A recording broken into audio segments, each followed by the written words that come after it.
وزنین ترین حالت در حیات انسان وقتی کندن جان است. ان المؤمن یموت بعرق الجبین. پیامبر صلی الله علیه و سلم میگه مؤمن با عرق جبین میمیرد.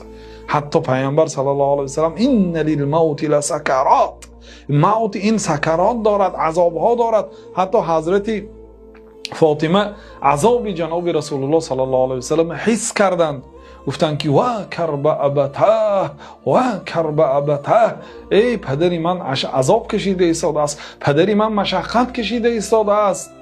پیامبر صلی الله علیه و سلم نگفتند که پدرت عذاب نکشیده ایستاده است، نگفتند، بلکه اقرار کردند، گفتند که لا کرب علی ابیک بعد اليوم، بعد امروز به پدرت دیگه کرب نیست. گفتند مشقت های دنیا بعد امروز به پایان میرسد برای پدرت، چون که وعده الله هست بهترین منزلت در آخرت از آن حضرت محمد علیه السلام هستند.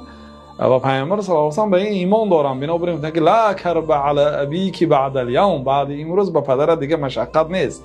از همه لحظه وزنین لحظه کندن جان، سپاریدن جان است.